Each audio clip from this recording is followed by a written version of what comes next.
The dialect that is our native dialect is Unami, Delaware Lenape.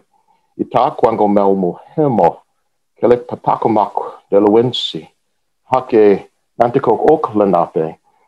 Welcomed all of you and indicated the name that I was given ceremonially, my tribe, which is Smiling Thunder Bear, and indicated that I am Nanticoke and Lenape.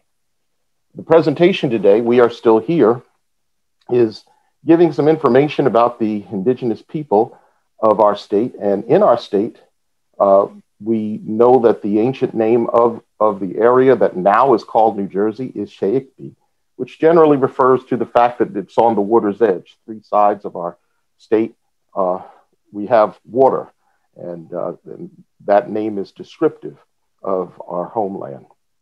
One of the things that I'm often asked whenever I discuss American Indian culture is exactly what should we be called? People today are particularly sensitive to being insulting, and there is a drive to try to be sensitive to how to refer to the indigenous people of this land. And are we a group or community, tribe or nation? Are we American Indians or Native Americans or indigenous or First People? One of the things that I like to let people know is that the term group is offensive if you're talking about a tribal nation. It's not offensive if you're talking about a cultural enthusiast organization or historical society. But the terms community, tribe, band, nation are often interchangeable unless the tribe itself has chosen one of those particular names. While Native American or indigenous has become popular, you'll find that many organizations at the national level still use the term American Indian, because that is the term that was used in many of the treaties and land grants that were signed. And there is a concern about changing it and having that come back and create problems at some point in the future. The term Native American, while it specifically refers to those who are indigenous to North America, the fact of the matter is anyone born in America can say that they are native to the Americas. And so while that specifically refers to American Indians, it's not something that only can refer to American Indians. Indigenous or First Nations people, which is becoming a little more popular here in the United States and was already being used among our brothers and sisters up in Canada, is something that I'm seeing increasingly used. One of the things that I found is riddled with a colonized tinge is the term prehistoric. And I'm offended by that. And I know that many of my fellow tribal people are offended, because there's a sense in which that means that history starts when Europeans arrived. And for us, our history certainly did not start then. And so we prefer the term pre-contact by and large. One of the things that we have to remember is that indigenous cultures are not all the same. If you ever hear someone speaking on behalf of American Indians and saying American Indians believe, you probably can count on the fact that they don't know what they're talking about. And I've been in national meetings with tribal representatives from across the country and the continent. And I can tell you, if you have 10 tribal members, tribal representatives in any meeting, and you're looking for some unified opinion, what you'll find is about 20 different opinions among the 10 tribal representatives. While we are not all the same, there are many common values that you can find across our continent, but there's also many varied practices and perspectives. Some of the common practices among North American tribes, one that is very common is the practice of smudging, which is ceremonially burning natural medicines such as cedar, sage, sweetgrass, and tobacco, and using that smoke in a way to bless and purify and symbolize the prayers of the people rising to the Creator. Another common element that you see among many, if not all, tribes in North America is the use of the pipe. It's often referred to by non-natives as the peace pipe, and that's simply because it was used to as a ceremony in the blessing of peace treaties, but it actually is a prayer pipe that is used both privately and communally. Different tribal cultures have different ceremonies with the pipe, But typically the tobacco being puffed symbolizes the prayers going up to the Creator. Another common element are sweat lodges, and this incorporates fasting and self-denial. And it is sometimes a structure that is put together and it's temporary, and in some other cultures it is something that is far more permanent. But the thing that is in common is heated stones, superheated stones, are burned often with some fire that is has a ceremonial nature to it, and they're brought into the lodge and water is poured on them. And the closest thing that I can say is related to it is a superheated sauna. And it is used as a place where prayers are sung, and it promotes spiritual and physical wellness and health. Different tribes have different ceremonies around it, but many tribes use sweat lodges. Other common practices are drumming, singing, dancing, used in social celebrations and as a part of worship. In the upper left-hand corner of the screen, what you see are several examples of our drums. The small one that's sitting on a table is actually traditional to the Northeast. It is a water drum, and it is a hollowed log that is filled partially with water with a skin stretched over the top, and the amount of water that's in it determines the tone or the sound. As time went on, after contact, many of our people began also using pots and would stretch a skin over the pot, and that also could be used as a water drum. The hand drum is immediately below that, and then there are communal drums that started out west, but many of the traditions that started in one part of the country wound up migrating to another, and what is called the war drum, or commonly the powwow drum, where you see all of the men sitting around these large drums and beating them together, is something that is very common now, especially in American Indian powwows. And there are tribes all over the country that do use this style of drum. Another item that is common among our people is the use of medicine bags or pouches that are used for personal reasons around the neck. They signify something special to the bearer. Sometimes I've seen that people will have medicinal items in it, natural medicines, sweetgrass, tobacco, cedar, sage. Sometimes it is something that is of particular significance to the wearer, something that maybe causes them to remember a significant moment in their lives. I've even known some to carry passages of scripture for those who are Christian in it, and they keep, or blessings that they've received. It's a very personal thing, but it's also very sacred. This is one of the items that if you see an American Indian wearing it and you're admiring it, the last thing you want to do is grab it and say, oh, that's very beautiful. Admire it from a distance. Don't grab it. That's considered an affront, but you can ask about it. Another thing that is common among many traditions is the use of eagle feathers. The eagle is considered by many American Indian cultures to be a messenger because of the extreme height that it is able to reach in flight. And an eagle feather is considered particularly sacred and holy, although there are other cultures that while the eagle feather is sacred and holy, there are other feathers that are considered either just as or even more so.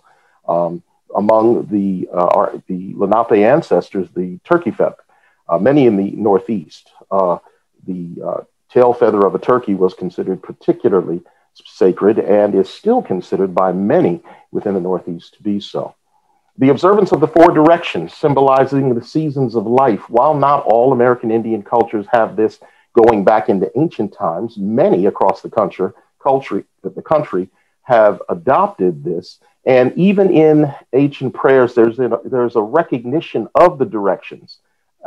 And often it is part of ceremony to say blessings or prayers moving in the other directions. The use of the prayer wheel, however, is something that many have adopted, even though it may not be an ancient tradition among their people. Honor gifts, tokens of esteem and respect, are often given by individuals who are visiting or people who are held in high regard, and how you acknowledge them. Honor, you see in the photograph, a blanket being wrapped around an elder Honor gifts can be very simple or very complex. They can be cultural signs, but I've even seen honor gifts of food being presented when people want to show respect to one another. Native people traditionally have a deep relationship with the land. And there is the view that the land belongs to the Creator who's given it to our people to care for and to use. And something that you will commonly hear among many tribes, especially in national gatherings, is a reference to North America as Turtle Island. And that's related to a commonly held traditional story that enables us to teach respect for the land from one generation to the next. And that is that the continent rests upon the back of a great turtle, and that the tides are representing the turtle's respiration, and that all is on the back, and therefore all is living, and we are all connected because of that. The little cute fellow in the lower right-hand corner is the muskrat that figures traditionally into my own tribe's past. There is a story that has been passed down among the Nanticoke-Lenape people about the significance of the muskrat in the creation story. And so even small creatures that may not be considered particularly noble among Western culture can be considered very noble and important among traditional indigenous people. Our relationship with the other creatures of the land teaches us that life is sacred. And just like the land belongs to the Creator, all life ultimately belongs to the Creator, and that we're connected to everything that is around us. And there is a tradition not to overhunt, to abuse or exploit animals, or any other part of nature, even in the gathering of natural elements. The hunters would honor their prey, and many continue to practice this today, that when an animal is taken for food, they would bow down, say a prayer over the animal, offer up tobacco, apologizing to the animal for having to take its life, thanking the Creator for allowing the sacrifice to be made to sustain them and their families. And every part of an animal needed to be used, every part that could be used needed to be used in order to honor the animal. So the concept of trophy hunting is not traditional among Native people, even though we would use animal parts for ceremony and even part of our clothing or regalia. Typically, it was an animal that was taken, and other parts of it were used for tools or for food or other elements. Getting to our area, the area around New Jersey, the Lenape people, called Lenni-Lenape or original people or really, really original people, are called the grandfathers or ancient ones by many other tribes. One of the things that I experienced years ago was I was representing the tribe at a national event, and a chief from one of the Ottawa tribes out around the Great Lakes approached me. He saw my name badge and he said, "Oh, you're one of the ancient ones." And this was a person who was old enough to be my father. And their tribe acknowledged the Lenni-Lenape as an ancient tribe. In fact, the Lenni-Lenape are considered the mother or root tribe for the Algonquian-speaking nations, and that includes many of the nations in the Northeast. The Nanticoke people, which is the other part of our tribal heritage here in South Jersey, are traditionally known as the Tidewater people, and they originated from the Lenape in very ancient times, branching off after our ancient forefathers arrived here in the East Coast and in search of additional hunting area, and they wound up along the central Delmarva. Now, the Lenape homeland incorporates southwestern Connecticut, southeastern New York, all of New Jersey, portion of the island of Manhattan, and eastern Pennsylvania, and northern Delaware down to Cape Henlopen. The Nanticoke territory was across the central Delmarva, and it was expanded a bit in colonial times. And the two areas overlapped around the Delaware Bay, and that's primarily where those who are known as Nanticoke and Lenape people have continued to this day. In West Jersey, and many of you may be familiar with the fact that New Jersey at one point was two colonies. There was a West Jersey and an East Jersey. In West Jersey, the people in southern New Jersey and around the area of Philadelphia had a relationship with the Quakers even prior to the arrival of William Penn. And our relationship actually goes back to John Fenwick, who was a Quaker settler colonist in southern New Jersey. And he had treaties with the Lenape chiefs going back to the 1670s. One of the more famous treaties that many people know about is the Treaty of Shakamaxon, commonly today also known as the Penn Treaty.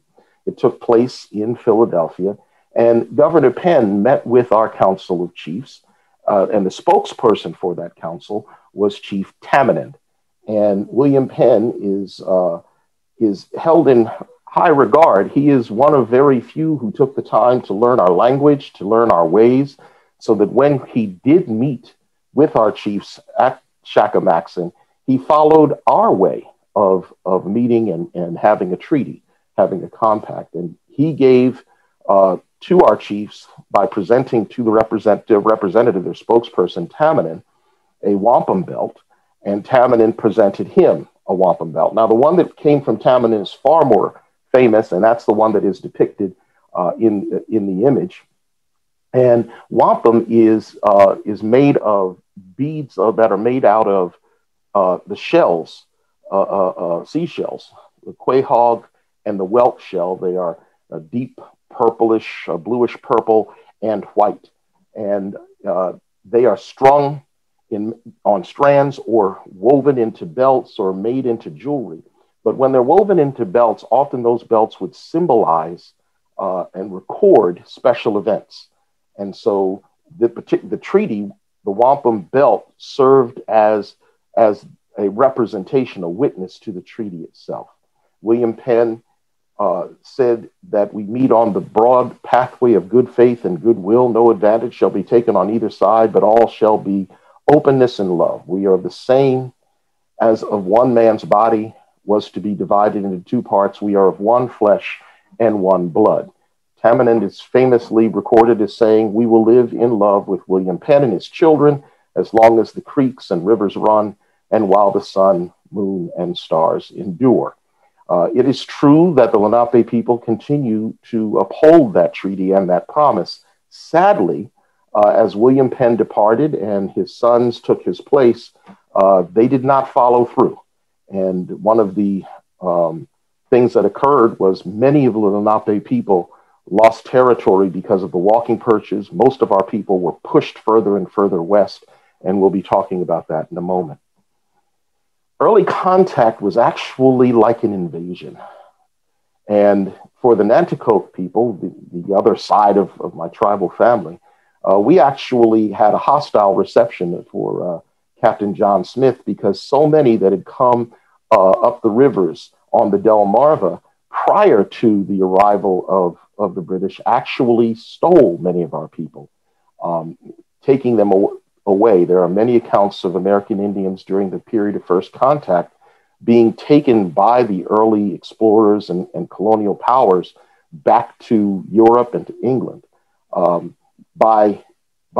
Within the first 100 years of contact between the early 1500s and the early 1700s, we see that 90% of our population was decimated by disease and war.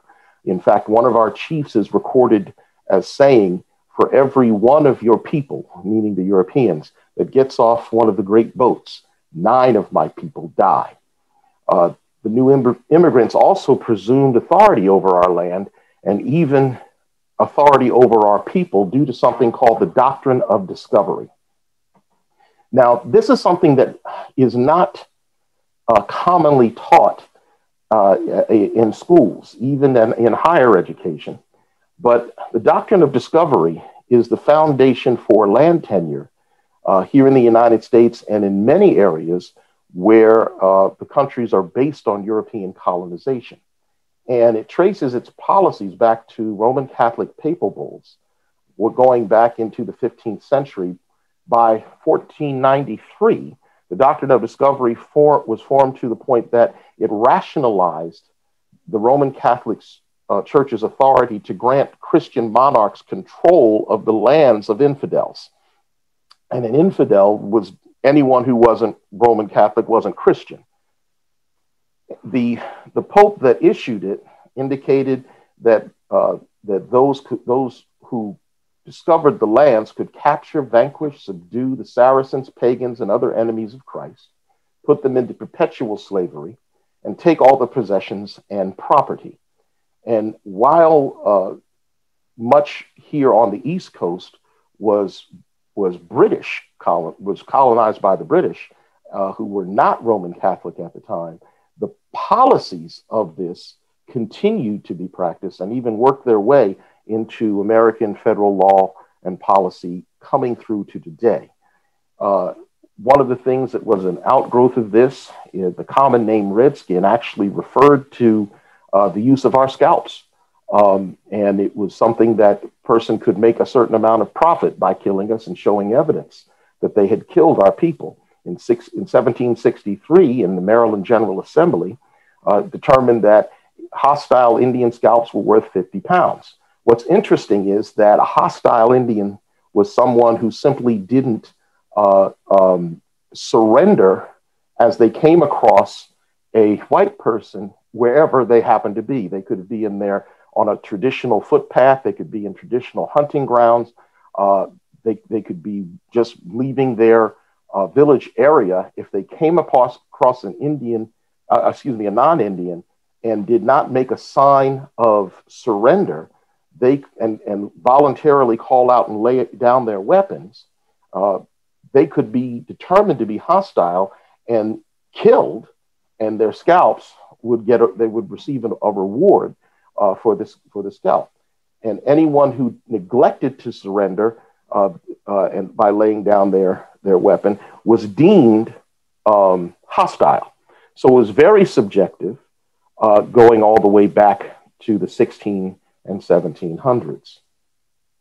As we come close to the 250th anniversary of the Declaration of Independence, and also every July 4th as the Declaration is read out loud, one of the things that Americans tend to overlook, and it needs to be addressed and dealt with and discussed, is the language used in the Declaration. The nations of first contact, the tribes that received the earliest colonial settlers, often are credited with enabling those early settlements to survive. And they were received and welcomed initially by many of the tribal communities. And there were many tribal communities that supported the United States in its early efforts for independence.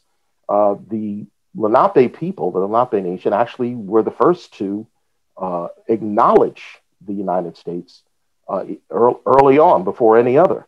And yet, within the Declaration, we're referred to as merciless Indian savages, whose known rule of warfare is undistinguished destruction of all ages, sexes, and conditions. What's interesting about this is that earlier records clearly show that native warfare did not include undistinguished destruction of all ages, sexes, and conditions. It was something that was brought to these shores. And that's not to say that we didn't have conflict, battles, or wars between tribes, or sometimes even within tribes. But what was typically warfare here would have been considered skirmishes. And it was only warriors that were primarily attacked. And when villages were attacked, there tended to be a sense of mercy exhibited to non-combatants. So the concept of total warfare is not indigenous to this land. And the terms used in the Declaration that are so proudly read on July 4th is something that can strike a chord of frustration in the hearts of many Native people. There are reservations that appeared here in the East long before there was any westward migration by Europeans and the setup of reservations in the West, even though they're far more commonly known about as a Western phenomenon. The first reservations were here. They were in the East, they were in the Northeast. By the end of the 17th century, there were many of our people that were pressured to go on to some of these early reservations on the Delmarva. There were other reservations up in New England. There were reservations in New York and in Virginia. You can find that some have continued even to the modern day. Those reservations that were on the Delmarva Peninsula were disbanded early on by the colonial powers that simply wanted the land. There was one official reservation in New Jersey called the Brotherton Reservation that wound up being disbanded in the early 1800s. But there were official Indian towns and Indian fields that weren't considered actual reservations, but where our people tended to live in groups and often in their old and traditional ways, straight through to the mid-1700s. There is evidence that there were some that were living in traditional fashions in the early 1800s in the Delmarva among the Nanticoke. Those that dispersed, didn't leave happily. The story that's commonly told in New Jersey is, not a speck of land was taken by force. Everybody was happy, and the traditional story that's told is that, and all the Lenape people left and they were happy to go, and that's not true. The pressures that were placed upon our people, the devastation that occurred as being a people of first contact, the number of losses, the percentage of the population that we lost, left us in a relatively desperate way. By 1740, most Nanticoke and Lenape people had migrated out of New Jersey and were being pushed west and north. The trail of many of our folks can be seen in that map, and it shows how many of our folks wound up out west in Oklahoma. I saw on the chat that we have some of the folks from the tribes in Oklahoma that are with us. Some were pushed up into Wisconsin, some went up into Canada, and those communities are still there.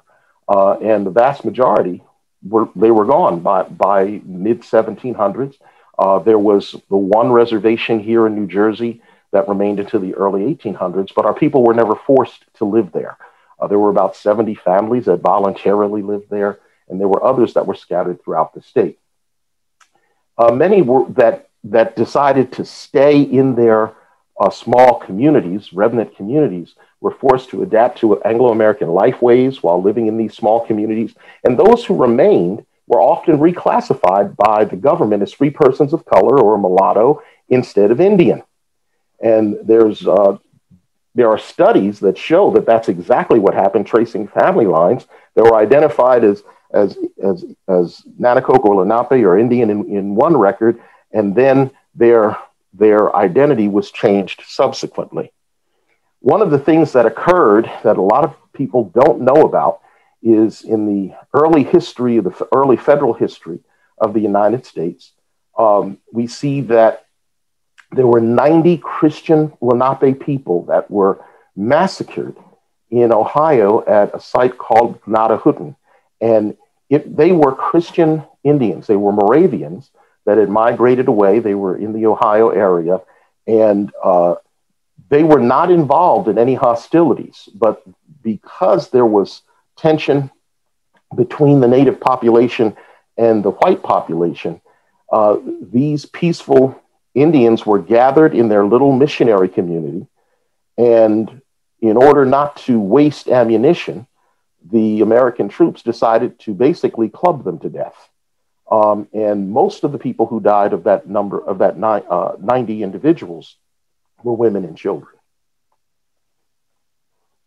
When I talk about racial reclassification, it is something that continues to have a massive impact on people even today. And there are many who think, oh, there are no more Indians here on the East Coast, there are no more Lenape people, without knowing how some of that misunderstanding actually originated. There was a law in Delaware back in 1740 where redefinition of Indian caused many to be reclassified. And an Indian was classified as someone who was a non-Christian living in the woods and eating primarily deer meat. In 1770, the legislature actually said that the definition of Indian was those living far away from the state. So my ancestors who stayed, who in many records are called Indian, suddenly were no longer classified as such if they decided to eat chicken and live in a European style house. Many also were reclassified simply by Christian baptism and were considered, because they were now Christian, that they weren't actually Indian. They were called either mulatto or free people of color. As we move on through American history, the concept of killing the Indian and saving the man became popularized. And from the 1880s to the 1960s, Indian boarding schools were set up where children were forcibly taken from their family in many instances. And one of the first and more famous ones is the Carlisle Indian Institute, where you see in the upper left-hand image photographs of children who were buried there, who died at the Institute because of mistreatment and the lack of proper care. On the upper right, you see little handcuffs that were used at one of the Indian schools out west.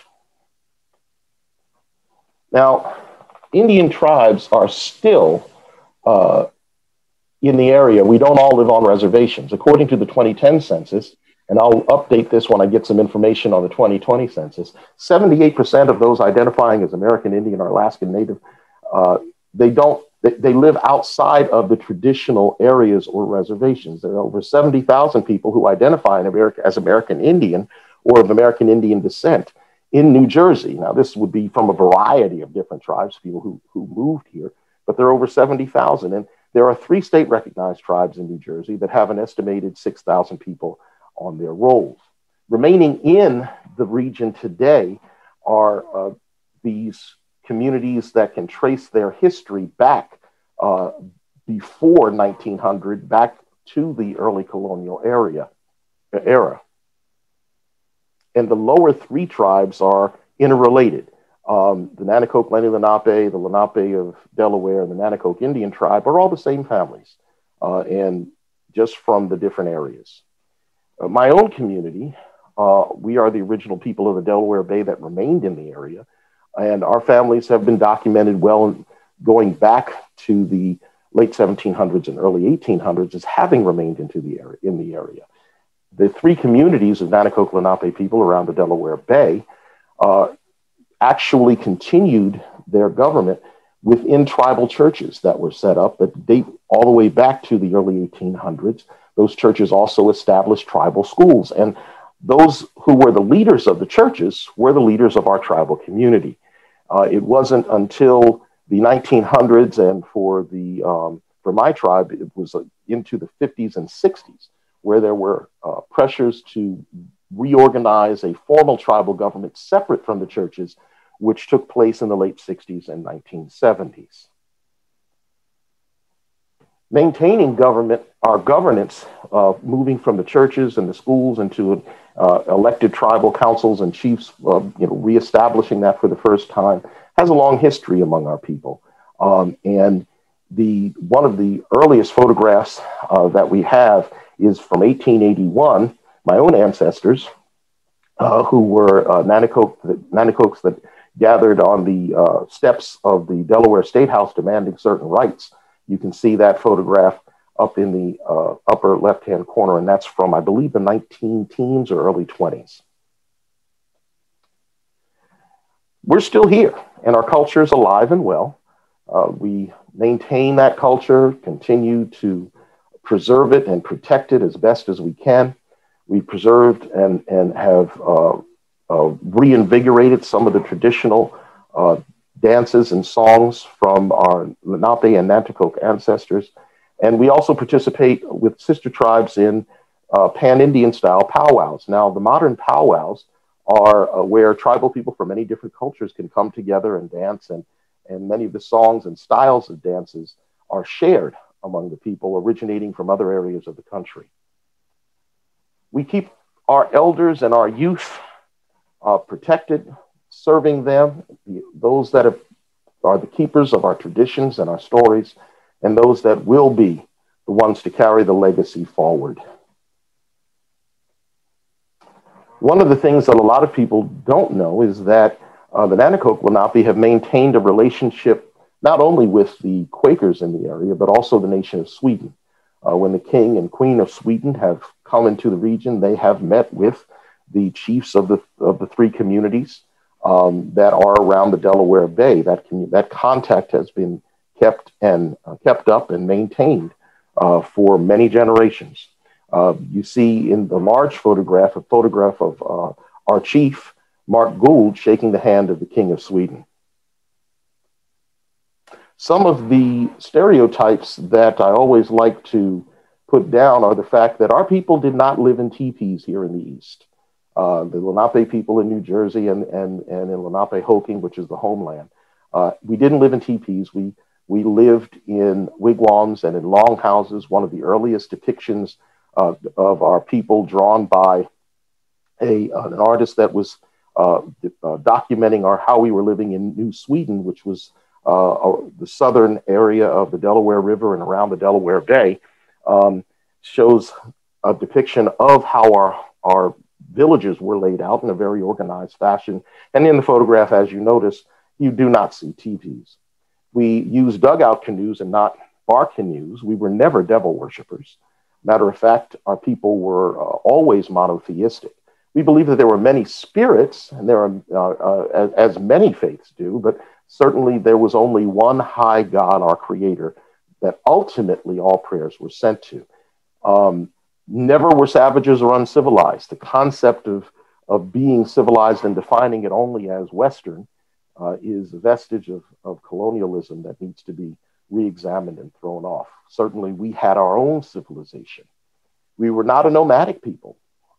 Originally, our folks simply had a winter and summer village that they would migrate between based on the season. The winter village tended to be inland, and the summer village tended to be near the coasts. We were the ones that granted occupancy privileges to the Swedes and the Dutch and the English before our tribes were dispersed in a diaspora that took us to the far reaches of the continent. We were placed on some of the first reservations. And one of the things that I like to remind folks is that when we put on our regalia, we're not reenactors. We're simply being who we are.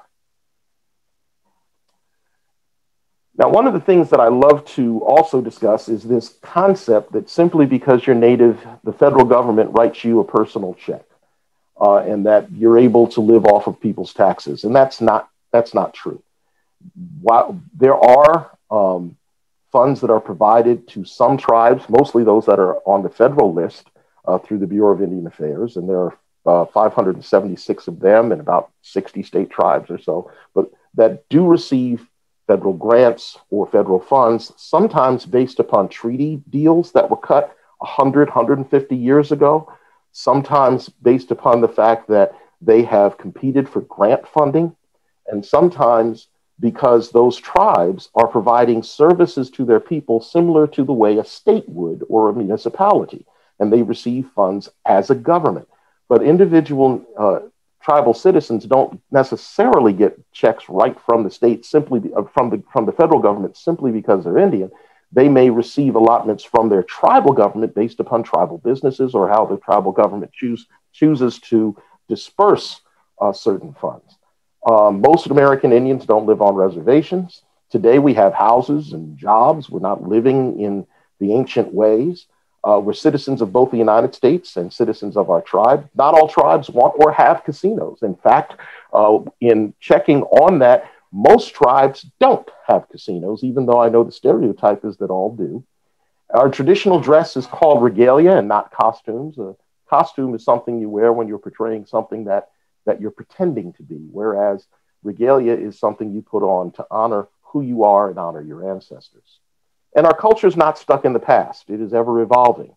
And based upon the history of what community you're in, how it may have been impacted by colonization, how it may have been forced to migrate or forced to adapt, there are many cultural traits and traditions that developed over time and continue to evolve because we're not stuck in the past. What is American Indian tribe? It's an authentic American Indian tribe. Is a community that has a continuous history. To claim a designation as a band, a tribe, or a nation requires some form of interrelated historic tribal families living in community and maintaining some type of tribal governance for at least a couple of hundred years. It's historic, continuous, interrelated, and self-governing, and can show that. Some of the points of frustration are self-proclaimed experts who disregard the continuing history of communities and will utilize our history and act as though they own it without being in consultation with our people. The misappropriation of our culture and our rituals by many different groups, an apartheid-like system of federal Indian policy that perpetuates colonization of our people, dividing us, causing us to fight among ourselves. Sports mascots have a devastating impact and have been condemned by the American Psychological Association and by the National Congress of American Indians. There is a uniqueness of indigenousness. Unlike other racial groups or ethnic groups in the United States, non-indigenous groups have a cultural heritage that exists in other lands. It continues regardless to the suppression of that culture or modification of that culture in this country. However, our cultures exist only here, and suppression of our culture could lead to total cultural extinction. And that actually was part of the agenda of the United States at various points in its history. Other non-indigenous groups, self-identification is accepted. Whereas American Indians, identity has to be proven and it has to be acknowledged even by non-native authorities. You have a choice to be part of the melting pot if you're a non-indigenous, whereas American Indian tribes, have undergone a cultural destruction as a part of American Indian federal policy. American Indians can't even label their arts and crafts as American Indian made or even use the name of their tribes unless they're enrolled in a tribe that is acknowledged by the state or federal government. And there are hefty penalties that are involved if that's the case. So you can have someone whose tribe has existed since time immemorial. Perhaps they have no recognition because of an accident of history. They've continued their traditional crafts, but they can no more claim that it's American Indian made than the white child in a school who's putting together a noodle necklace for celebration of Thanksgiving. And so that on the one hand, it protects crafters, but on the other hand, it can punish those who actually have a claim as authentic. There is indefinitely a link between tribal status and cultural retention. And some of these links, scholarships, which if you're a part of any other ethnic group, all you have to do is say you are, whereas scholarships are relegated to either federal or state recognized tribes, and for the most part, it's federal tribes. There's Census Bureau acknowledgement where you have your tribe actually appearing as a American Indian statistical area in the census reaffirms your continued existence. That's something that only happens if you're a recognized tribe. I talked about the American Indian arts and crafts and the possession of eagle feathers, the protection of tribal lands, enforcement of government consultations where perhaps corporations want to do something in your traditional area. For you to have a voice over that, you have to have certain standing. So there are a lot of things that people don't understand are different for the indigenous population here in America than it is for those that are not indigenous. For more information, I invite you to check out some of the resources that are here, and I thank you for your attention, and I'm happy to take any questions at this time.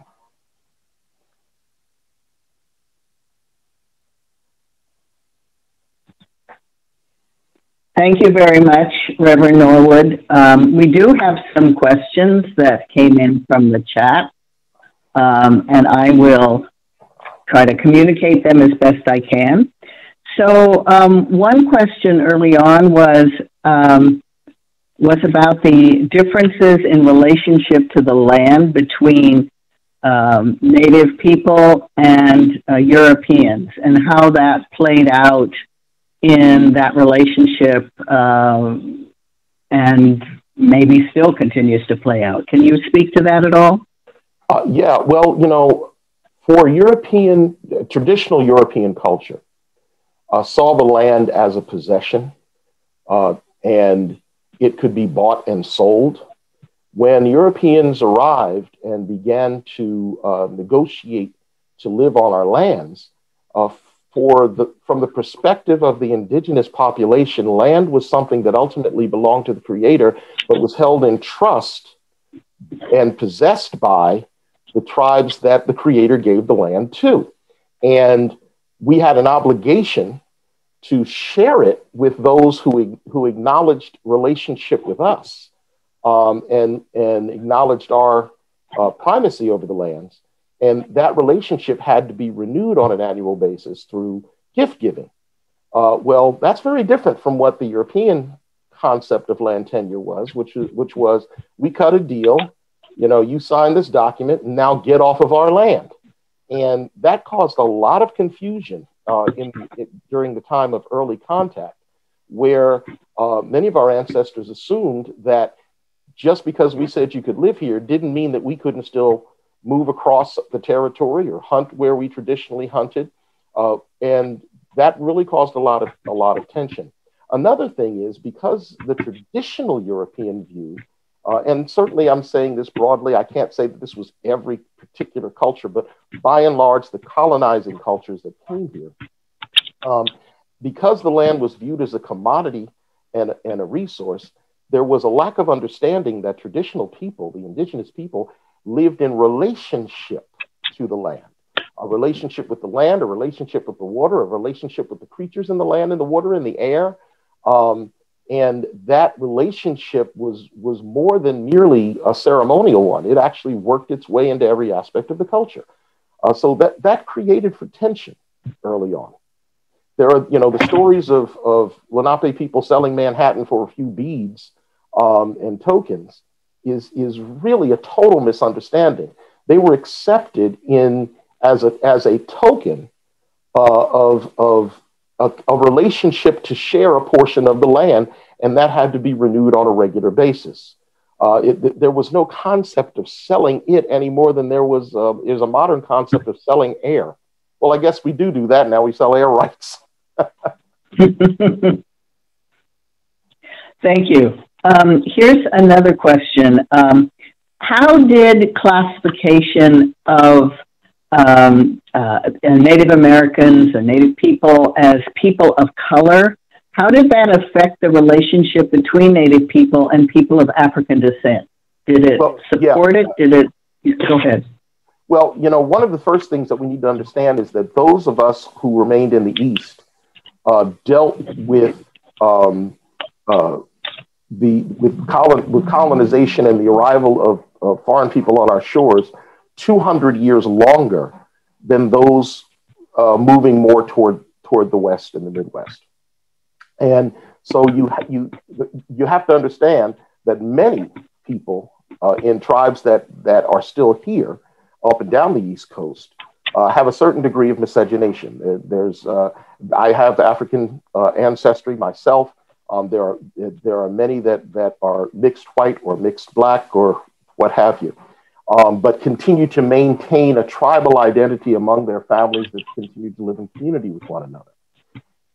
The reclassification caused problems because in many instances, especially early on, to be reclassified meant the taking away of whatever rights and privileges you have. There was a case in the mid-1800s that actually involved some of my Nanticoke relatives by name, that because they were Christianized, because they had adopted and adapted to European ways, even though they still had their own church and their own government through the church, one sold a gun to another at a time when the sale of weapons for colored folk was considered to be illegal. And they were charged as though they were black. And in the court, it was shown that they actually were Nanticoke. And it wound up being a situation that, because there was some mixing, they were found guilty and fined. Later, not only did the judge, but also people involved in the case, or the prosecutor and others involved in the case, continued to affirm that they knew that these folks actually were Nanticoke Indians. So there was a tension that was created in regard to maintaining identity, losing identity. Some of the church splits that took place among the core communities of the Nanticoke and Lenape people that remained in the area of the Delaware Bay took place because there were non-natives that were joining the church, and it threatened the tribal control over church governance. Back in the 1890s, one of our elders said, we don't mind people coming and visiting with us, but we can't let them vote and take on leadership because they'll take it over. And that was actually published back in 1892, I believe. One of our elders in central Delaware was talking about that. So that it did create some tension. And then you have some tribes, those that were in the South, that were called the civilized tribes, that actually had adopted some of the ways of Southern slaveholders and actually had slaves. And that continues to be a tension today, that many of those who were former slaves of those tribes, many of which now are out in Oklahoma, were granted certain rights at the end of the Civil War, and there are some tensions there now. In the 1930s, when tribes were being evaluated under the Indian Reorganization Act, there are records that show that that tribes that had any admixture of African ancestry were left off, even though they knew that these people had lived in their communities since contact, and even had family names that they had identified by their tribes, but they were left off, while tribes that were mixed white were included. So racism has played a major part, in tribal interaction with government, with the federal and state governments, and also between tribal people. That it has raised its ugly head among people that actually have common ancestry. Thank you. Here's maybe a kind of related question.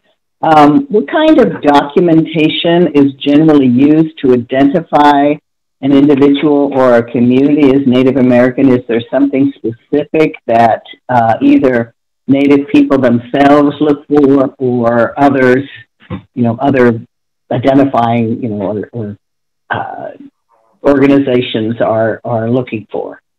Well, the what type of documentation varies by tribe, but typically, you either names appeared on a tribal roll. Many of the rolls were established in the late 1800s, early 1900s by the federal government for tribes that the federal government had moved to reservation lands or had some treaty relationship with, where those tribes were considered by the federal government as under a wardship, initially from the Department of War and then the Bureau of Indian Affairs.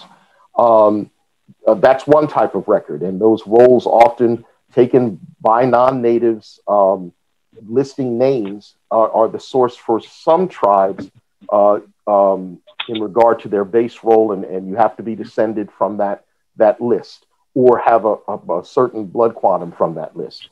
Others, it is a history of those families that had interactions either from treaties or land grants, or because they were on reservations, or they were known Native communities on what are called Indian towns or Indian fields that popped up in the colonies, the British colonies. There were areas where tribal people continued to cluster, and their names wound up being recorded by religious institutions and later studied by the federal government or arms of the federal government, like the Bureau of Ethnology, and those became documented proofs.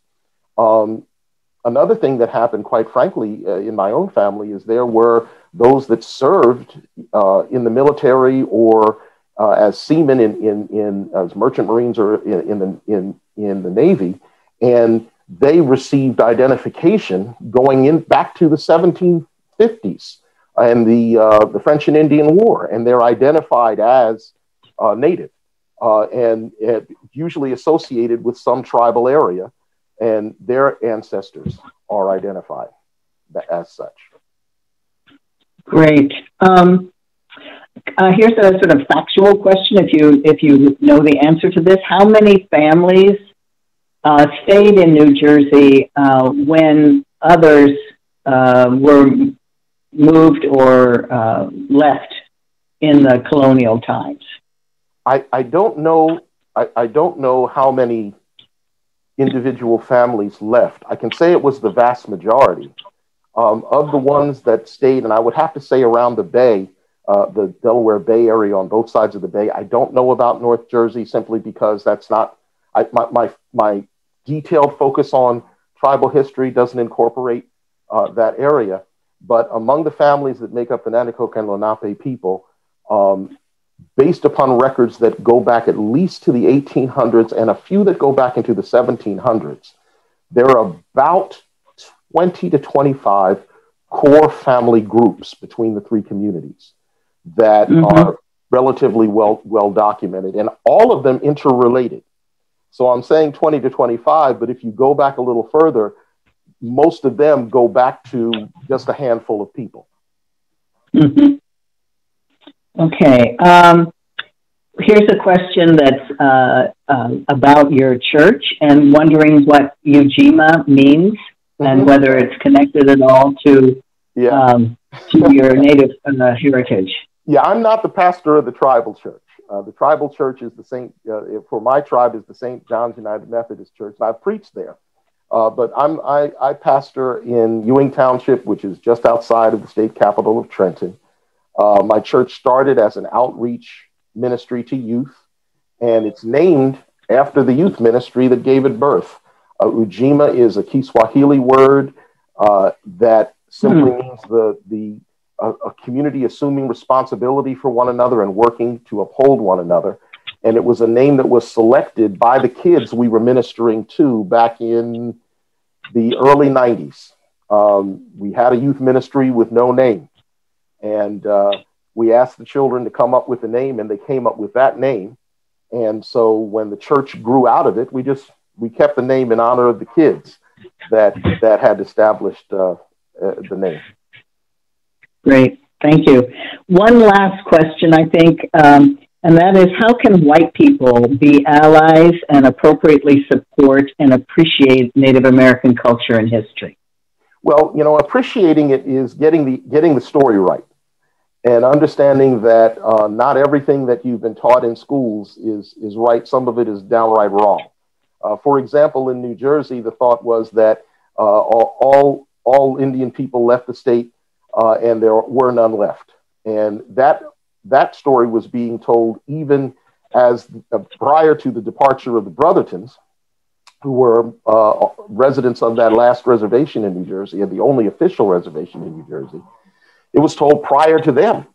And there they were. And then when they asked to leave and wound up joining the community that wound up going out to Wisconsin, the treaty that they made with the tribe that wound up moving out to Wisconsin, they were moving up to New York initially, actually cites the fact that there are others of us that are still in the state. So not only did the state know and have records of the fact that there were others, not only did the missionary organization that established that reservation, were they very much aware that others were in the state and actually would come and minister to us on occasion, but also the treaty that allowed the Brothertons to depart mentions us. And yet the state continued to perpetuate for, I'd say, 75 to 100 years that we weren't here. And that's a common story because many of the states that came out of the colonial era wanted to eradicate any responsibility for ongoing commitments to the indigenous population. It was better for them to say, there are none left, or to redefine us in a way that they could say, well, they're not there anymore. So, knowing the correct history is important. Then also understanding that if you want to become an ally, you should not presume leadership over. And what I mean by that is there are many who want to help and bring their agenda to tribal communities and demand the tribal communities kind of get with their agenda, as opposed to coming alongside and supporting what the tribal community's agenda may be, and also understanding there's some limits. There's some things that you're not going to be allowed to do, and you're not going to necessarily automatically be welcomed into every little thing. Although traditionally, American Indians, once they've seen people prove themselves, that, you know, that there's a level of trust that they can have, typically I've seen that most communities will wind up kind of adopting folks in regard to allowing them more and more entry, more and more trust over time.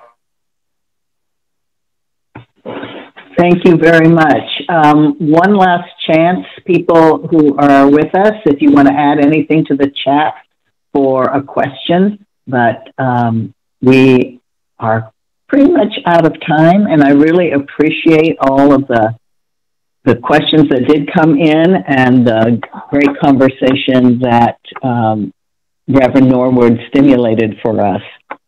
Anything else? I don't see anything else in the chat. So, Reverend Norwood, thank you so much for a great talk, a lot of information.